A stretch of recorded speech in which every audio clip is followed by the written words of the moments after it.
Tonight, we are stepping into a slow and methodical chapter of ancient history where progress happened gradually and nothing was rushed. This is a restful exploration of how Roman aqueducts were built, stone by stone, through patience, repetition, and careful attention to detail. There are no battles here, no dramatic moments to follow, and nothing you need to remember. You do not need to stay awake for this story. Simply allow the steady pace of careful construction to unfold in the background as rest begins to settle in.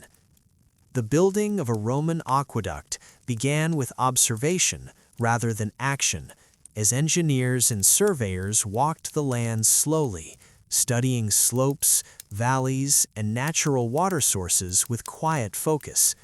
Their aim was to guide water gently downhill using gravity alone, a task that required precise measurement and patience rather than speed. Surveying tools were simple, and measurements were repeated many times to ensure accuracy, as even a small error could affect the flow of water across long distances. Once a route was selected, construction moved forward in small, manageable sections, allowing workers to focus on one part at a time. Stone was quarried nearby when possible, shaped carefully by hand, and transported slowly to the site.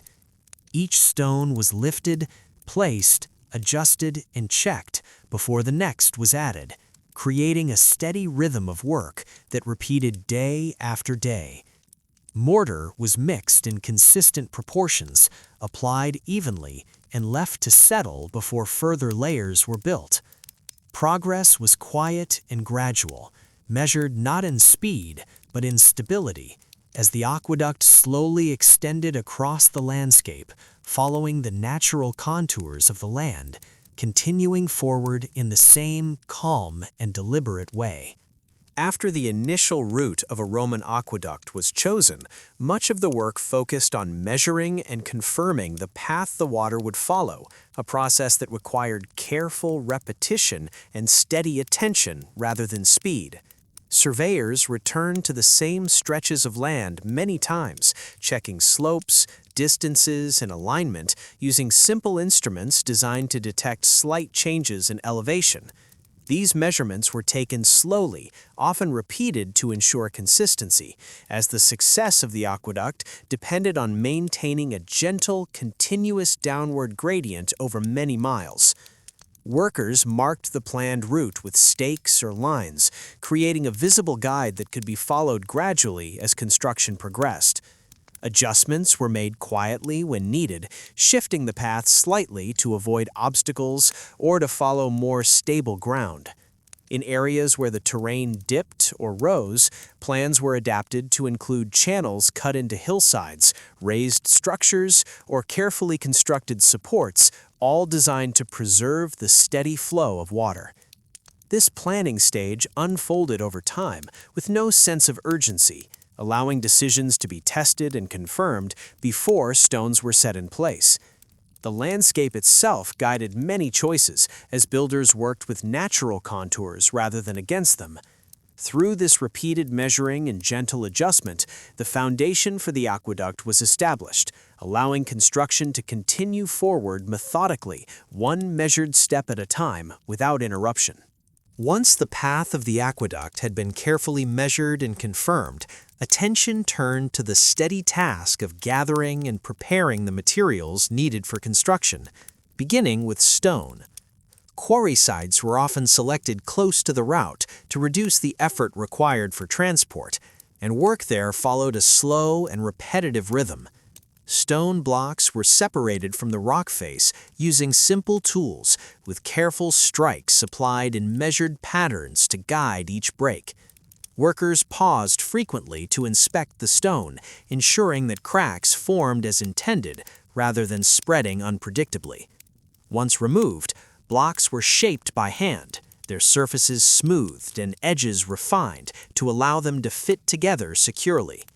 This shaping process required patience, as each stone needed to match the dimensions required for its specific place in the structure. excess material was chipped away gradually, with repeated motions that became familiar through practice.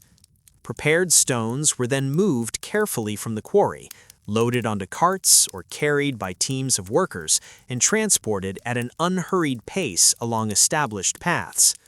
Upon arrival at the construction site, stones were stacked and organized, ready to be placed when needed. This preparation stage unfolded quietly alongside other tasks, creating a steady supply of material that allowed construction to proceed without interruption, as the work continued forward in the same calm and deliberate manner. With stone prepared and materials gathered, construction of the aqueduct itself began at ground level, where careful attention was given to creating a stable and lasting foundation. Workers cleared the surface along the planned route, removing loose soil and leveling the ground by hand to create a firm base. In some areas, shallow trenches were dug to anchor the structure more securely, while in others, natural rock formations provided support without additional excavation. The first stones were placed slowly and deliberately, each one adjusted to sit evenly before mortar was applied. Mortar was mixed in consistent proportions, often using lime and sand, and spread carefully to ensure an even bond between stones. Time was allowed for each layer to settle before additional weight was added, preventing stress or shifting later on. Builders checked alignment frequently, using simple guides to maintain the gentle slope required for water flow. This early stage of construction progressed at a steady pace with no rush to complete large sections at once. Instead, progress was measured in small, reliable increments as the foundation extended gradually forward. Through this patient process, the aqueduct began to take shape from the ground up, supported by careful placement and repetition, continuing onward in the same calm and methodical way. As the foundation of the aqueduct extended forward, builders turned their attention to forming the water channel itself, a task that required careful repetition and steady precision. Stone blocks were arranged to create a narrow, gently sloping passage through which water would eventually flow, and each surface was checked to ensure it remained smooth and even. The interior of the channel was often lined with a waterproof mortar, applied slowly and evenly, then left to dry before additional layers were added.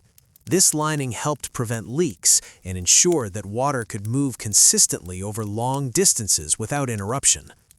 Workers moved along the length of the channel in small sections, repeating the same sequence of actions each day, placing stones, applying mortar, and allowing time for settling. The slope of the channel was monitored continuously, as even a slight change could affect the movement of water over many miles. Adjustments were made quietly when needed, often by repositioning a single stone or smoothing a surface. Progress remained steady and unhurried as the channel grew longer and more defined, following the measured path across the landscape.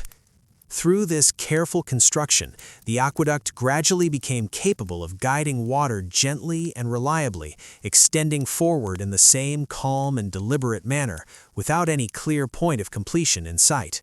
In areas where the land dipped into valleys or uneven ground, the construction of Roman aqueducts required the gradual building of arches and raised supports, a process that unfolded with careful planning and repeated labor. Builders began by setting strong foundations for each support, ensuring that the weight of the structure above would be evenly distributed. Stone blocks were stacked methodically, one layer at a time, with each course aligned and checked before the next was added. Wooden frameworks were often used temporarily to shape the arches, holding stones in place until the mortar had settled and the structure could support itself. This process was repeated for each arch, creating a steady visual rhythm as the aqueduct slowly rose above the landscape. Work proceeded at a measured pace, with time allowed for materials to settle and strengthen before moving forward. The arches followed consistent shapes and proportions, repeated again and again along the route, reinforcing stability and uniformity. As supports extended across valleys, they allowed the water channel above to remain level and uninterrupted, maintaining the gentle slope required for water flow. Each completed section blended naturally into the next as the aqueduct continued its quiet advance across the land, shaped by patience, balance, and careful repetition, moving forward without urgency or a defined end. As construction of the aqueduct continued, daily labors settled into a predictable rhythm, shaped by repetition and familiarity rather than urgency or variation. Workers arrived at the site each day knowing exactly what tasks awaited them, as responsibilities changed little from one morning to the next. Some focused on lifting and positioning stone, others mixed mortar, while surveyors quietly checked alignment and slope, repeating measurements they had taken many times before. Tools were simple and well-worn, handled with practiced movements that required little conscious thought. Breaks occurred naturally as the pace of work allowed, guided by daylight and physical effort rather than strict schedules. Communication among workers was brief and practical, often limited to gestures or short instructions, as most tasks were already understood. Progress was measured in small sections completed rather than dramatic milestones reached, allowing the structure to grow slowly without drawing attention to any single moment. Dust settled, mortar dried, and stones remained in place as the day came to a close, ready for work to resume again. Over weeks and months, this steady routine created a sense of continuity as each day resembled the last. Through this calm repetition, the aqueduct extended gradually across the landscape, supported not by speed or force, but by the quiet persistence of daily work, continuing forward in the same measured and unhurried way. As sections of the aqueduct were completed, attention shifted toward inspection and adjustment, a calm process that ensured the structure would function as intended over time. Builders walked slowly along finished portions, observing the alignment of stones, the smoothness of the channel, and the consistency of the slope, looking for even the smallest irregularities. Where mortar had settled unevenly or stones had shifted slightly, corrections were made carefully, often involving the repositioning of a single block or the gentle smoothing of a surface. Water was sometimes introduced in small amounts to test the flow, allowing workers to watch how it moved through the channel, noting areas where it slowed or gathered. These observations were quiet and deliberate, requiring patience rather than action, as solutions were considered before changes were made. Maintenance became a familiar part of the process, with debris removed, surfaces cleaned, and weak points reinforced. This work did not signal completion, but continuity, as each section required ongoing attention even as construction progressed elsewhere. Through repeated inspection and minor adjustment, the aqueduct gradually became a reliable system, shaped as much by careful observation as by construction itself, continuing forward in the same calm and methodical way, without a clear endpoint. At the far beginning of each aqueduct, careful attention was given to the water source itself, as springs, rivers, or natural reservoirs needed to provide a steady and clean supply over long periods of time. Roman engineers selected sources that flowed consistently throughout the year, often preferring natural springs where water emerged gradually from the ground rather than rushing suddenly. The area around the source was cleared and shaped to protect the water from debris, animals, and erosion, allowing it to enter the aqueduct calmly and evenly. Stone channels or collection basins were constructed to guide the water gently into the main conduit, preventing turbulence or sudden changes in speed. These structures were built with the same patience and precision as the rest of the aqueduct, using carefully fitted stone and waterproof mortar. Workers monitored the initial flow closely, observing how water entered the system and adjusting surfaces when necessary to maintain smooth movement.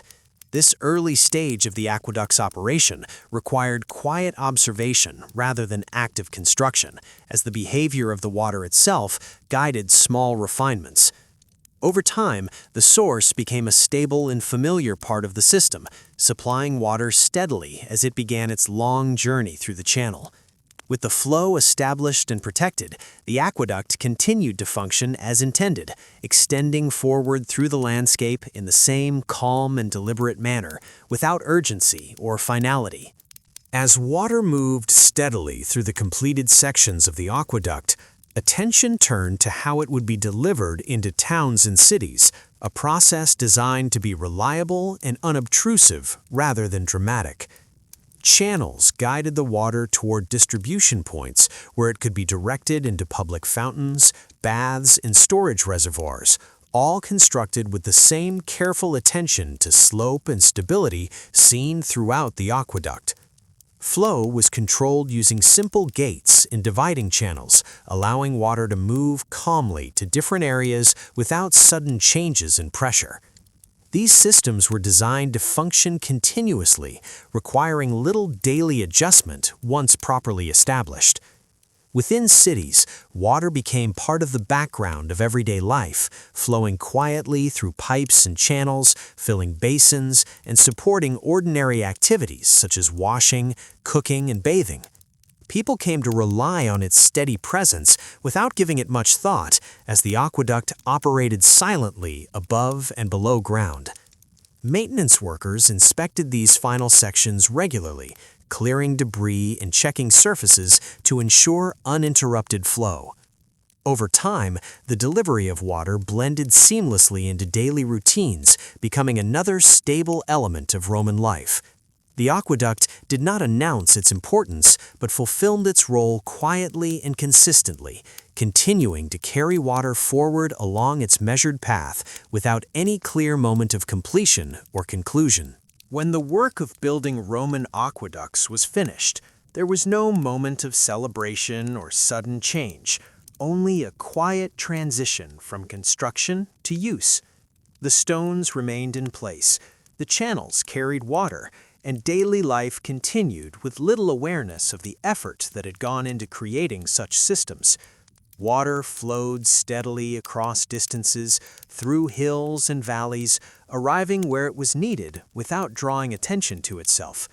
The aqueducts did not require constant supervision, as their strength came from careful planning and repetition rather than complexity.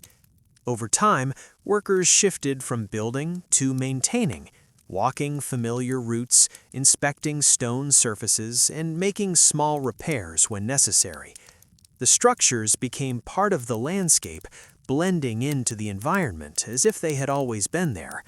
People came to depend on them quietly, using water for ordinary tasks without thinking about its journey. In this way, the aqueducts fulfilled their purpose not by standing out, but by remaining steady and reliable, supporting daily life without interruption. As centuries passed, many Roman aqueducts continued to carry water long after their builders were gone, while others slowly weathered and softened under the influence of time. Stones shifted gradually, mortar wore away, and sections fell silent, yet the careful work that shaped them remained visible in their balance and form. The aqueducts stand as reminders of a way of building that valued patience, repetition, and quiet precision. Their story does not end with completion, but with continuity, as water once flowed gently through channels shaped stone by stone. You can imagine that steady movement now, calm and uninterrupted, moving forward without urgency. There is nothing more to follow, and nothing more to build. Like the flow of water itself, the story can fade naturally, allowing the mind to rest, the details to soften, and sleep to arrive quietly, carried along by the same slow and steady rhythm.